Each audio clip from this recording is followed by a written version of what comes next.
Okay, we are gonna make a bison casserole, but instead of using ground bison, we're gonna use bison little chunks, like for stew. So you're gonna need, so I'm making enough to can also. I'm just gonna give you the recipe for one batch. So you need one medium onion and a half a cup of celery. You need some corn. You need some potatoes diced. I have those, and then so I have 2 jars, and some homemade brown gravy I'm going to use, but you can make your own gravy. This is made with clear gel for cooking. It's really kind of nice because I have just about everything that I need already in my jars. So I got this nifty 2-burner stove from my wonderful husband, and we're going to use a little bit of olive oil here. And I also like to use butter because it just helps to give it a nice brown color, everything that you're doing. So like one would say, I don't have all my ducks in a row. I don't have all my stuff together. So anyway, I'm gonna put about a tablespoon of butter in there. I'm gonna let that melt. While that is getting warm, I'm gonna drain all of my veggies, my corn and my potatoes. I'm gonna rinse my potatoes, and then I'm gonna put my onions in here, and I'm gonna saute those just until they start getting a little translucent. If I had some fresh carrots, I would use them, but I don't have any, so I won't be using any. Okay, so we are gonna open up our veggies. You hear that nice whisper? That's what I call it, a whisper. And we want to smell everything that we open and make sure that we are dealing with some good stuff. And it is. It's really good. Okay, so butter's melted, pan is hot. Gonna get this going. I got my corn draining. This always reminds me of Thanksgiving because this is what I do to make my stuffing and my dressing. But I put sage and more celery and more onion and just a bunch of different stuff in it. But the smell of getting it started reminds me of Thanksgiving. All right, see all that goodness there? Okay, when your celery and onions get to about this point, then you're gonna wanna add your corn, because you want a little bit of that brown goodness in here, and that this will also help to deglaze the pan a little bit. When this gets a little bit on the brown side, then we are going to add our potatoes. Actually, we're gonna put this aside. We're gonna put it in a bowl, put it aside, and then we're gonna brown our potatoes. Alrighty, so I have this nice and brown. See this on the bottom here? Okay, that's delicious stuff. So I have turned off the heat, and I'm going to move it completely off the thing. If I leave this sit here for about 5 minutes or so, that brown is going to come up when I move the corn and onions and celery around. And it'll give it a nice, pretty color.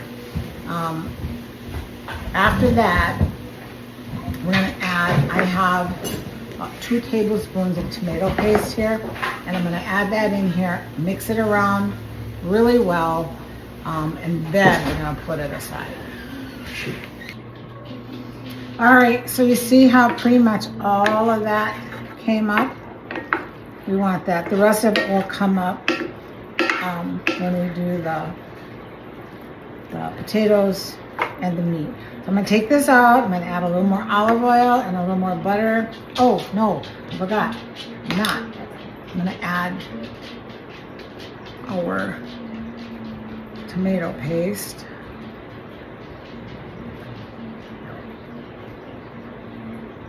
Just like this. This is gonna give it a nice rich color and flavor. Just mix that all in there. You don't need a lot of tomato paste.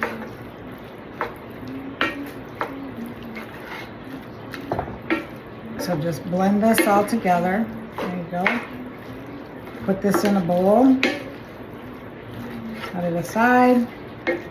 And then get your potatoes going. And then we're going to get our venison browned up. I'm not going to dredge this in anything. I'm just going to put the venison in here and brown it up real nice. All right, so I've got some olive oil heating up here. I want this to be nice and hot, which it is not. So we're gonna let this heat up a little bit more. And then when we come back, we're gonna brown this bison up really nice and brown. And I'm gonna pressure cook it a little bit so that it's a little more tender. You don't have to use bison. You can use beef, you can use chicken, you can use turkey, you can use any meat you want. I don't know about tofu because I've never cooked with tofu, but maybe. And then I'm gonna combine all of this in a big pot along with the gravy, and then we're gonna put it in a casserole dish or a baking dish, and bake it. And then when it's all done, we're gonna sprinkle some Parmesan cheese on top, put it back in the oven for another 10 minutes, turn it off, let it sit for about 10 minutes, and then we'll be ready to eat it. Canning it up is gonna be a breeze. You're gonna do it just like you would any other leftover dish, casserole, whatever you wanna call it. This is ready now. So I'm gonna put this in here. Maybe I should have had a little bigger pan, but what'll I do? So I'm gonna get this nice and brown. I'm gonna add some pepper to it also. Some fresh ground pepper. Okay? Okay, here's our meat. And I'm gonna put this into my pressure cooker. All those juices in there, we want every last bit of that to go in. One thing I forgot to put in here too is garlic. You can leave it out if you want to, or you can use garlic powder if that works better for you. Or you can, you don't have to use it at all. So I'm gonna get this in. I'm gonna pressure cook it probably for about 15-20 minutes. It won't take that long to get this nice and tender. Okay, so our meat is nice and tender. It just kind of cuts. That's just gonna, yep, that's nice and tender. It smells really super good. Does it need something? I don't think it's hot. Glenn's doing chicken broth here. Hot. Ooh, that's good. Good. Your chicken, your broth will taste different and look different every single time because it depends on what you are making. So he made whole chickens last night and he seasoned them, and so it's taken on the flavor of what we had last night for dinner, and it was absolutely delicious. Same with, beef broth, whatever it is that you put in it. That's how it's gonna taste. Okay, so back to this. So we need about a cup of sour cream. That looks about right. You want to put this stuff in before you put your potatoes and your corn and celery and onions. So I'm gonna put this in here. And then, I don't know, so the original recipe calls for cream of mushroom soup. I struggle with mushroom anything. I like morels. I like to get those and soak them up and fry those up in butter. I absolutely love those. But there's something about, the little button ones and they're squeaky. They're squeaky and they taste like dirt. Anyway, I'm gonna get this all mixed up. I'm gonna put my, I think I'm only gonna use 1 jar of the gravy. We're gonna have our cheddar cheese. Yes, I got it out of the bag this time. Put that in there, mix it around, get everything mixed. I'm not gonna heat it up. I'm gonna put it in my baking dish and then let it bake at 350. I can't remember what it was, but I think it's supposed to go for an hour or 45 minutes. I don't know.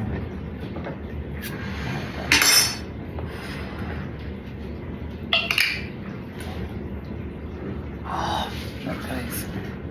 That's some good beef gravy. See, this is what I'm talking about. See the different spices in there? This was from a roast that was done. And so we just used the, oh my. It's gonna be so good. How did chicken get in beef gravy, Glenn? What? How did chicken get in? There's a wishbone. How did chicken get in my beef gravy?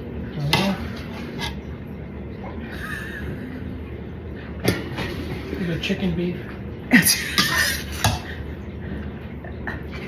It says beef gravy.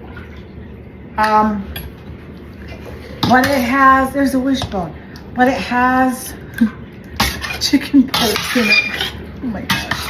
I don't know. It'll be good. I have no doubt this is a Glenn thing. Glenn did this, I have absolutely no doubt. But I think it's gonna taste good. And he's not arguing with me, so okay, it'll be good. Okay, after the shock of finding a wishbone and chicken bits in my beef gravy, look at the color of that. I added all my goodies in there. I was thinking I gotta put some chickpeas here, and I was thinking about putting those in there. I love chickpeas. You could throw so many things in here. You could throw some spinach in here. You could throw basically whatever you wanted. Oh my gosh, it smells absolutely amazing. Okay, I might throw some chickpeas in here. I really think I'm going to. Anyway, mix it up. Put it in your oven. I still did look. What's the thing say? 375 for 60 minutes. Okay, that's what we're gonna do then. There's my little thing. All right. Oh my gosh. Sizzling hot. That looks absolutely delicious. I'm gonna let it sit here for about 5-10 minutes so it cools off a little bit.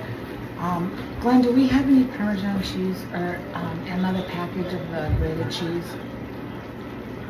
Yeah. And then Colby Jack? Yeah. Okay, I want to show you this right here, a bison potato casserole. That's the recipe that I kind of sort of followed, but not really. I just added my own stuff to it. So, and I really like to do that. I like to tailor things to, you know, what my family likes. And so, you know, I added the tomato paste and I did put fava beans in here. I thought I had chickpeas, but they're fava beans, and they're delicious. And then it also had, it did have chickpeas in it. So those are in here too. I do have 1 quart in the can right now, along with some amazing chicken broth.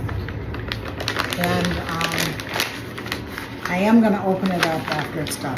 Yeah, remember, it has to go 3 hours. I hope I said 3 hours. It has to go 3 hours in the water bath because it has corn in it. So I can't wait to taste this.